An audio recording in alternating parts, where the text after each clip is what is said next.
ಡಿ.ಕೆ. ಶಿವಕುಮಾರ್ ಅವರು ಹೋದ ಮೇಲೆ ಒಂದಷ್ಟು ವಿಚಾರಕ್ಕೆ ಸಂಬಂಧಪಟ್ಟಂತೆ ಚರ್ಚೆಗಳಾಗಿದೆ. ಇನ್ನು ಡಿಸೆಂಬರ್ನಲ್ಲಿ ರಾಜ್ಯ ಸಚಿವ ಸಂಪುಟ ಪುನಾರಚನೆ ಫಿಕ್ಸ್ ಆಗುತ್ತಾ ಅನ್ನುವಂಥ ಪ್ರಶ್ನೆ ಮೂಡ್ತಾ ಇದೆ. ಬಿಹಾರ ಚುನಾವಣಾ ಫಲಿತಾಂಶದ ಬಳಿಕ ಮೇಜರ್ ಸರ್ಜರಿ ಏನಾದರೂ ನಡೆಯುತ್ತಾ?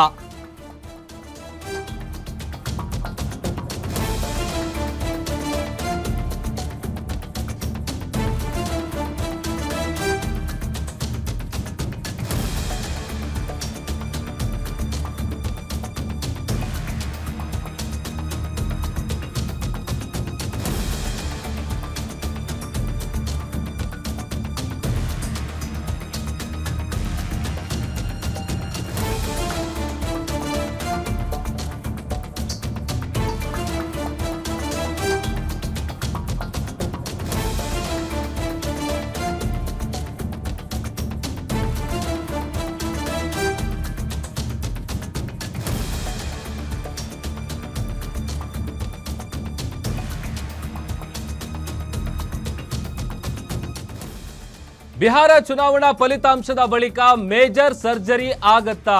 ಅಭಯದ ಜೊತೆಗೆ ಮಂತ್ರಿಗಳಿಗೆ ಶಾಕ್ ಕೊಟ್ರ ಸಿಎಂ. ಯಾಕಂತಂದ್ರೆ ಈ ಸರ್ಜರಿಯ ವಿಚಾರಕ್ಕೆ ಸಂಬಂಧಪಟ್ಟಂತ ಸುಳಿವನ್ನ ಕೊಟ್ಟಿದ್ದಾರೆ. ಡಿನ್ನರ್ ಮೀಟಿಂಗ್ ನಲ್ಲಿ ಸಿಎಂ ಸಿದ್ದರಾಮಯ್ಯ ಅವರು ಸಂಪುಟ ಪುನಾರಚನೆ ಬಗ್ಗೆ ಮಾಹಿತಿಯನ್ನ ನೀಡಿದ್ದಾರೆ. ಸಂಪುಟ ಸಹೋದ್ಯೋಗಿಗಳಿಗೆ ಸ್ಪಷ್ಟವಾಗಿ ಹೇಳಿದ್ದಾರೆ ಸಿಎಂ ಸಿದ್ದರಾಮಯ್ಯ. ಸಂಪುಟ ಪುನಾರಚನೆ ವಿಚಾರವನ್ನ ಖುದ್ದು ಪ್ರಸ್ತಾಪ ಮಾಡಿದ್ದಾರೆ. ಸಂಪುಟ ಪುನಾರಚನೆ ಆಗಲಿದೆ, ರೆಡಿ ಆಗಿರಿ ಅಂತ ಸಿಎಂ ಸಿದ್ದರಾಮಯ್ಯ ಹೇಳಿದ್ದಾರೆ. ಹೈಕಮಾಂಡ್ ಒಪ್ಪಿದ್ರೆ ಡಿಸೆಂಬರ್ನಲ್ಲಿ ಸಂಪುಟ ಪುನಾರಚನೆ ಆಗೋದು ನಿಶ್ಚಿತ. ಕೆಲ ಸಚಿವರ ಜೊತೆಗೆ 1-to-1 ಪ್ರತ್ಯೇಕ ಸಭೆ ಕೂಡ ನಡೆಸಿದ್ದಾರೆ ಸಿಎಂ ಸಿದ್ದರಾಮಯ್ಯ ಅವರು. ಒಂದಷ್ಟು ಕುತೂಹಲ ಮೂಡಿಸ್ತಾ ಇದೆ. ಆರಂಭದಲ್ಲಿ ಈಗ ನವೆಂಬರ್ನಲ್ಲೇ ಆಗಬೇಕು ಅಂತೇಳಿ ಹೈಕಮಾಂಡ್ ಸೂಚನೆಯನ್ನ ಕೊಟ್ಟಿದ್ದು. ಬಟ್ ಆದರೆ ಸಿಎಂ ಸಿದ್ದರಾಮಯ್ಯ ಅವರು ಅದಕ್ಕೆ ಯಾಕೋ ಒಂದು ಸ್ವಲ್ಪ ಇಂಟ್ರೆಸ್ಟ್ ಕೊಡ್ತಾ ಇರಲಿಲ್ಲ. ಕಾರಣ ಜನವರಿ ಫೆಬ್ರವರಿಯಲ್ಲಿ ಆಗುವಂಥ GB ಎಲೆಕ್ಷನ್ ಏನಿದೆ ಅದಕ್ಕೆ ಹೊಡೆತ ಬೀಳ್ಬೋದು. ಆಮೇಲೆ ಸರ್ಕಾರ ಅಧಿಕಾರಕ್ಕೆ ಬಂದು 3 ವರ್ಷ ಆದಮೇಲೆ ನಾವು ಸಂಪುಟ ಪುನಾರಚನೆ ಮಾಡೋಣ, ಅದಕ್ಕೆ ಕೈ ಹಾಕೋಣ ಅಂತೆಲ್ಲ ಹೇಳಿದರು. ಆದರೂ ಕೂಡ ಇವತ್ತು ನಡೆದಂತಹ ಈ ಡಿನ್ನರ್ ಮೀಟಿಂಗ್ನಲ್ಲಿ ಈ ಎಲ್ಲ ವಿಚಾರಗಳನ್ನು ಸಿಎಂ ಸಿದ್ದರಾಮಯ್ಯ ಅವರು ಪ್ರಸ್ತಾಪ ಮಾಡಿದ್ದಾರೆ. ಡಿಸೆಂಬರ್ನಲ್ಲಿ ಸಂಪುಟ ಪುನಾರಚನೆ ಆಗತ್ತೆ, ಹೈಕಮಾಂಡ್ ಇದಕ್ಕೆ ಸಂಬಂಧಪಟ್ಟಂಥ ನಿರ್ಧಾರವನ್ನು ತೆಗೆದುಕೊಳ್ಳುತ್ತೆ. ಹಾಗಾಗಿ ಎಲ್ಲರೂ ಕೂಡ ರೆಡಿ ಆಗಿರಿ, ತಲೆ ಕೆಡಿಸ್ಕೊಳ್ಬೇಡಿ ಅಂತ ಒಂದ್ ಕಡೆ ಅಭಯ ಕೊಟ್ಟು ಮತ್ತೊಂದು ಕಡೆ ಶಾಕ್ ಕೊಟ್ಟಿದ್ದಾರೆ ಸಿಎಂ ಸಿದ್ದರಾಮಯ್ಯ ಅವರು.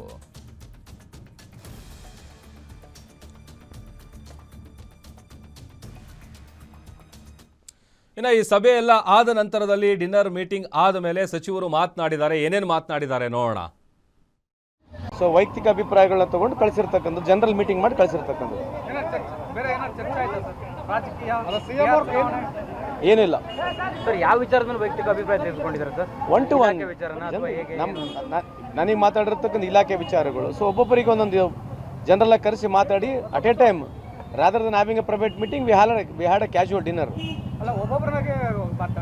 ಕ್ಯಾಶುವಲ್ ಆಗಿ ಸರ್ ಈಗ ಮಾತಾಡೋಂಥ ಸುರ್ತೇನೆ ಸರ್. ಕ್ಯಾಶುವಲ್ ಮಾತಾಡೋಂಥದ್ದು ಈಗ ರಾಜ್ಯದಲ್ಲಿ ಮೇಜರ್ ಇಶ್ಯೂ ಇತ್ತು ಅಂತಂದ್ರೆ ಅಥವಾ ಮೇಜರ್ ಇಶ್ಯೂನ ಅಡ್ರೆಸ್ ಮಾಡಬೇಕು ಅಂತಂದ್ರೆ ನೀವು CM ಅವರು ಉಪಹಾರ ಕೂಟ ಕರೆದು ಮಾಡ್ಬೋದಾಗಿತ್ತು. ಈಗ CM ಅವರು ಈ ಔತಣ ಕೂಟ ಕರೆದಿದ್ದ ಏನಾದ್ರು ಮಾತಾಡೋದು ಇರಲೇಬೇಕು. ಅಲ್ಲ, ಲಾಸ್ಟ್ ಇಯರು ಕರೆದಿದ್ರು, ಈ ಇಯರು ಕರೆದಾರೆ. ಎವ್ರಿ ಇಯರ್ ಈ ಕಾಲ್ಸ್. ಸೊ ಅದಕ್ಕೆ ನೀವು ಯಾವ ಟೈಮಿಗೆ ಕರಿಬೇಕು, ಯಾವ ಟೈಮಿಗೆ ಕರೀಬಾರ್ದು ಅಂತದ್ದು ಏನು ಸರಿ ಇಲ್ಲ. But I think as called. So ಅದಕ್ಕೆ ನೀವು ಯಾವಾಗಲೂ ಕರೆದ್ರೆ ಇದೇ ಕೇಳ್ಬೋದು. ಈ ಪ್ರಶ್ನೆ you got every right to ask. But ಏನಾಗಿದೆ ನಿಮ್ಗೆ ಹೇಳಿದ್ದೀನಿ ನಾನೀಗ. ಸಚಿವ ಸಂಪುಟ ಚುನಾವಣೆಗಳು ಬರ್ತಾ ಇದೆ. 5 ಮಹಾನಗರ ಪಾಲಿಕೆಗಳ ಚುನಾವಣೆ ಆಗ್ತಾ ಇದೆ. ಮತ್ತೆ ಗ್ರಾಮಾಂತರ ಪ್ರದೇಶದವರಿಗೆ ZPTP ಬರ್ತಾ ಇದೆಯಲ್ಲ, ಇಷ್ಟ ಸಬ್ಜೆಕ್ಟ್ ಇಲ್ಲ, ಬೇರೆ ಬೇರೆ.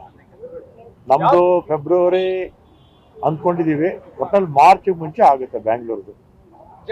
ZPTPದು ಅದೇ ಸಮಯಕ್ಕೆ ಆಗ್ಬೋದು, ಒಟ್ಟಿಗೆ ಏನಾಗಲ್ಲ. ಅದು ಬೇರೆ ಇರುತ್ತೆ, ಇದು ಬೇರೆ ಇರುತ್ತೆ. ಸಚಿವರ ಮೌಲ್ಯಮಾಪನ ಏನಾದರೂ ಇಲ್ಲ, ಯಾವ ಸಬ್ಜೆಕ್ಟು ಇಲ್ಲ. ನಾನು ಹೇಳಿದಲ್ಲ, ಅಷ್ಟು ಬಿಟ್ರೆ ಮೌಲ್ಯಮಾಪನ ಆಗಲಿ, ರಿಷಫಲ್ ಆಗಲಿ, ಇನ್ನೊಂದಾಗಲಿ ಯಾವುದು ಡಿಸ್ಕಷನ್ಸ್ ಇಲ್ಲ. ಯಾವ ಸಬ್ಜೆಕ್ಟು ಇಲ್ಲ. ಬಿಜೆಪಿ ವಿಚಾರನೂ ಇಲ್ಲ ಇವತ್ತು. ಈ ಬಗ್ಗೆ ಮತ್ತಷ್ಟು ಡೀಟೇಲ್ಸ್ ಅನ್ನ ಕೊಡ್ತಾರೆ ನಮ್ಮ ಪೊಲಿಟಿಕಲ್ ರಿಪೋರ್ಟರ್ ದುರ್ಗೇಶ್ ನಾಯಕ್ ದೂರವಾಣಿ ಸಂಪರ್ಕದಲ್ಲಿ ಜಾಯ್ನ್ ಆಗಿದ್ದಾರೆ. ದುರ್ಗೇಶ್, ಇವತ್ತು ನಡೆದಂತಹ ಡಿನ್ನರ್ ಮೀಟಿಂಗ್ ನಲ್ಲಿ 1-to-1 ಸಭೆ ಆಗಿದೆ. ಇಲಾಖೆಗೆ ಸಂಬಂಧಪಟ್ಟಂತೆ ಮಾತ್ರ ಮಾತನಾಡಿದ್ದಾರೆ ಅಂತ ಹೇಳ್ತಾ ಇದ್ದಾರೆ. ಮೀಟಿಂಗ್ ಆದಮೇಲೆ ಸಚಿವರು ಮಾತನಾಡಿ ಎಕ್ಸಾಕ್ಟ್ ಆಗಿ ಏನೆಲ್ಲ ವಿಚಾರ ಚರ್ಚೆ ಆಗಿದೆ, ಇನ್ಸೈಡ್ ಸ್ಟೋರಿ ಏನು? ಎಸ್ ಪ್ರಭು, ಏನು ರಾಜ್ಯದಲ್ಲಿ ನವೆಂಬರ್ ಕ್ರಾಂತಿಯ ಸದ್ದು ಜೋರಾಗಿ ಕೇಳ್ತಾ ಇತ್ತು.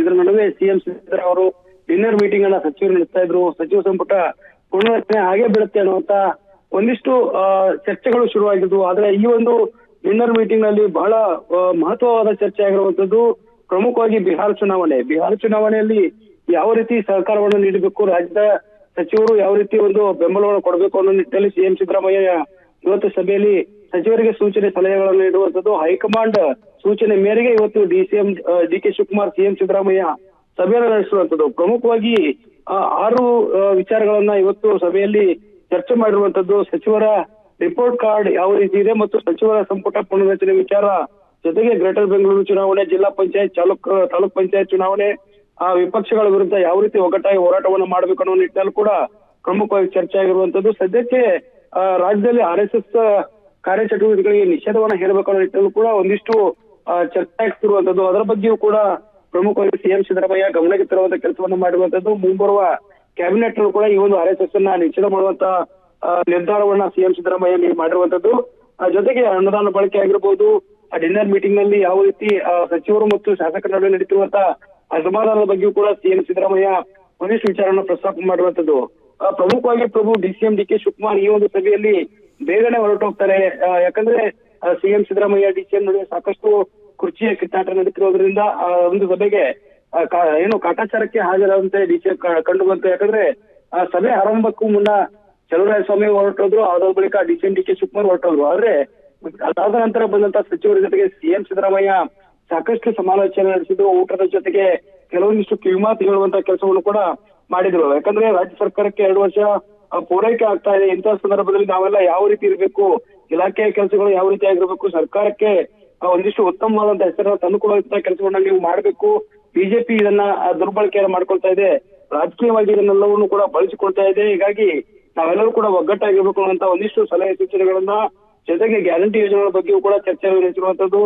ಗ್ಯಾರಂಟಿಯಿಂದ ಆರಂಭದಲ್ಲಿ ಒಂದಿಷ್ಟು ಆರ್ಥಿಕವಾಗಿ ಹಿನ್ನಡೆ ಆದ್ರೂ ಕೂಡ ಇದೀಗ ಎಲ್ಲವೂ ಕೂಡ ಸುಧಾರಣೆ ಆಗ್ತಾ ಇದೆ. ಜೊತೆಗೆ ರಾಜ್ಯದಲ್ಲಿ ಹಣದ ಒಂದು ಬಳಕೆ ಆಗ್ತಾ ಇದೆ, ಅಭಿವೃದ್ಧಿಗೆ ಹೆಚ್ಚು ಅನುದಾನವನ್ನು ಕೊಡೋಣ ಅನ್ನುವಂಥದ್ದು ಕೂಡ ಚರ್ಚೆಯನ್ನು ಮಾಡಿರುವಂತದ್ದು. ಹೀಗಾಗಿ ಡಿಸಿಎಂ ಡಿ ಕೆ ಶಿವಕುಮಾರ್ ಯುದ್ಧ ಸಂದರ್ಭದಲ್ಲಿ ಸಿಎಂ ಅವರ ಮಾತು ಮತ್ತು ಡಿಸಿಎಂ ಡಿ ಕೆ ಶಿವಕುಮಾರ್ ಹೊರಗಡೆ ಹೋದ ಬಳಿಕ ಸಚಿವ ಸಂಪುಟ ಪುನರ್ರಚನೆ ವಿಚಾರವಾಗಿ ಮಹತ್ವವಾದ ಚರ್ಚೆಯನ್ನ ಮಾಡಿರುವಂತದ್ದು. ಡಿಸೆಂಬರ್ ನಲ್ಲಿ ಅಂದ್ರೆ ಬಿಹಾರ ಚುನಾವಣೆಯ ಬಳಿಕ ಈ ಒಂದು ಸಚಿವ ಸಂಪುಟ ಪುನರ್ರಚನೆಯನ್ನ ಮಾಡೋದಾಗಿ ಒಂದು ಸಲಹೆಗಳನ್ನ ಮತ್ತು ಸುಳಿವನ್ನ ನೀಡಿರುವಂತದ್ದು. ಸಿಎಂ ಸಿದ್ದರಾಮಯ್ಯ ಯಾವುದೇ ಸಂದರ್ಭದಲ್ಲಿ ಈ ರೀತಿ ಹೈಕಮಾಂಡ್ ಸೂಚನೆ ನೀಡಬಹುದು, ಸಚಿವ ಸಂಪುಟ ಪುನರ್ರಚನೆ ಆಗೋದಂತೂ ಫಿಕ್ಸ್ ಅನ್ನುವಂತ ಮಾತನ್ನ ಸಚಿವರಿಗೆ ಸೂಚನೆಯನ್ನು ನೀಡಿದ್ದಾರೆ. ಹೀಗಾಗಿ ಸಚಿವರು ಕೂಡ ಒಂದಿಷ್ಟು ಸಭೆಯಲ್ಲಿ ಇದ್ರು, ಆ ಒಂದು ಸಭೆಯಲ್ಲಿ ಊಟದ ಬಳಿಕ ಕೆಲವೊಂದಿಷ್ಟು 1-to-1 ಸಭೆಗಳು ಮುಗಿದ ಬಳಿಕ ಸಚಿವರು ಪದೇ ಹೊರಗೆ ಹೋಗುವಂತ ಕೆಲಸಗಳು ಮಾಡಿದ್ರು. ಜೊತೆಗೆ ಪ್ರಮುಖವಾಗಿ ಇವತ್ತು ಸಿಎಂ ಸಿದ್ದರಾಮಯ್ಯ ಅವರ ಜೊತೆ ಸಭೆಯಲ್ಲಿ ಸತೀಶ್ ಜಾರಕಿಹೊಳಿ, ಲಕ್ಷ್ಮೀ ಹೆಬ್ಬಾಳ್ಕರ್ ಮತ್ತು ಶಿವರಾಜ್ ತಂಗಡಿಗರು ಒಂದಿಷ್ಟು ತಡವಾಗಿ ಬಂದರು. ಸತೀಶ್ ಜಾರಕಿಹೊಳಿ ಮತ್ತು ಜಮೀರ್ ಅಹಮದ್ ಖಾನ್, ಲಕ್ಷ್ಮೀ ಹೆಬ್ಬಾಳ್ಕರ್ ಅವರು ಅನುಮತಿಯನ್ನ ಪಡೆದು ಈ ಒಂದು ಸಭೆಗೆ ಗೈರಾಗಿದ್ರು. ಪ್ರಮುಖ ಸಿಎಂ ಸಿದ್ದರಾಮಯ್ಯ ಅವರ ಅತ್ಯಾಪ್ತರಲ್ಲಿ ಗುರುತಿಸಿಕೊಂಡಂತ ಪರಮೇಶ್ವರ್ ಅವರು, ಮರಿಯಪ್ಪ ಇವರು ಒಂದಿಷ್ಟು ತಡವಾಗಿ ಬಂದಿರೋದ್ರಿಂದ ತಡವಾಗಿ ಸಿಎಂ ಅವ್ರ ಜೊತೆಗೆ ಮಾತುಕತೆಯನ್ನು ನಡೆಸಿ ಹೊರಗೆ ಹೋದ್ರು. ಹೀಗಾಗಿ ಈ ಒಂದು ಸಭೆಯಲ್ಲಿ ಸಿಎಂ ಸಿದ್ದರಾಮಯ್ಯ ಸಚಿವ ಸಂಪುಟ ಪುನರ್ರಚನೆಯ ವಿಚಾರದ ಬಗ್ಗೆ ಮಹತ್ವವಾದ ಚರ್ಚೆಯನ್ನು ನಡೆಸಿರುವಂತದ್ದು.